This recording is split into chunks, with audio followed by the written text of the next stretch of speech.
So now it's time for a more lighthearted segment, the D-Bag Awards. So Nathan, what's a D-Bag? Well, Michael, a D-Bag is an award that we give to somebody who just makes a really stupid and self-defeating argument that's so silly that we just have to drag it out, point at it, and laugh at it, and then give it a wedgie and a swirly. And of course, it's named after Alan Dershowitz for that fateful time that he... D-Bag.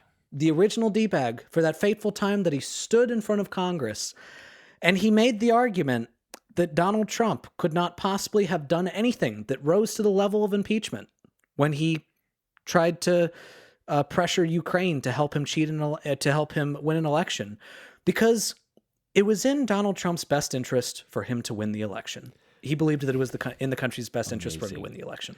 That's amazing. God, it's just, it's such a silly. Okay. Did you hear that he sued CNN for defamation?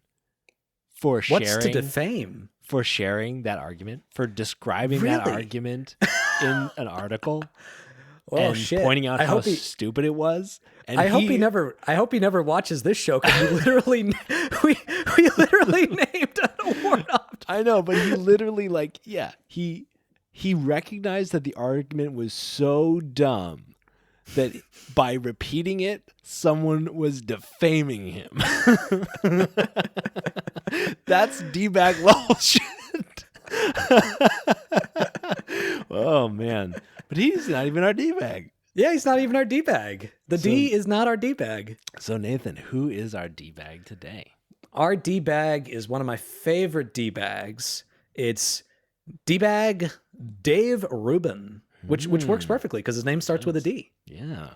D-Bag Yeah, right-wing commentator Dave Rubin. Yeah, I remember when he wasn't a right-wing commentator. Yeah. He was a right-wing commentator in libertarian clothing. So what did Dave Rubin do to get on our show? Well, so a lot of people had predictions in the lead up to the election. I mean, you and I had some predictions. Sure. And we were right about most of our predictions. Sure. All right. Dave Rubin had some predictions, and there's a really stark contrast between what he said was going to happen and what happened, and then his response to what happened. So, leading up to the election, he was telling everybody that there was going to be this huge red wave. And to be fair, I thought that was a huge possibility as well. But he was saying there was going to be a huge red wave. And he even made the argument that when the red wave happens, everyone on the left is suddenly going to be arguing that there was election interference. All right. Suddenly the mainstream media is going to make it acceptable to talk about election interference, because when the left loses, they assume it's because of election interference. So what he's saying is, when you lose, the argument that you just have to make is about election interference. Yeah. Which of course is of course false, because it'd be the Democrats, right? So he's saying when you lose, yeah, but anybody that loses just claims election interference, and that's fine. Yeah. Yeah. Okay.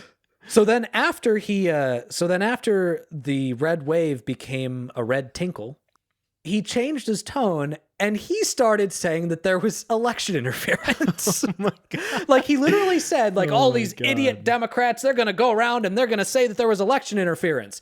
And then the red wave doesn't happen. You know what? This is suspicious, And the funny thing is, he even he tried to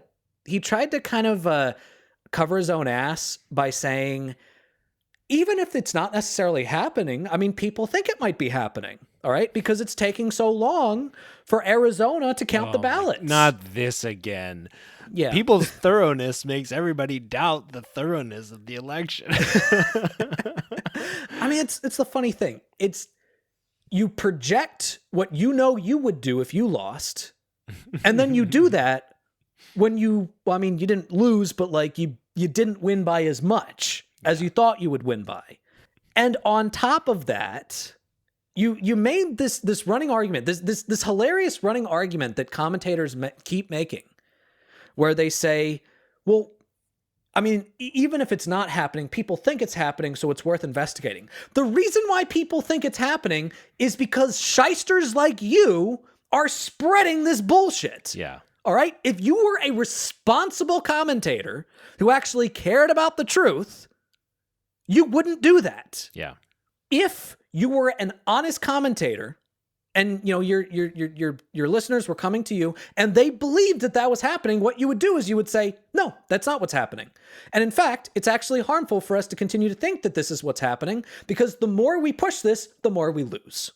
All right? It will actually benefit us more to drop this election denial nonsense and focus on actually being better. But of course, they can't do that because their ego's too damn big to admit that their ideas are fucking idiotic. I love it. I love it. Only Democrats, when they lose, will call out election interference. Oh, wait, we lost? It must be election interference.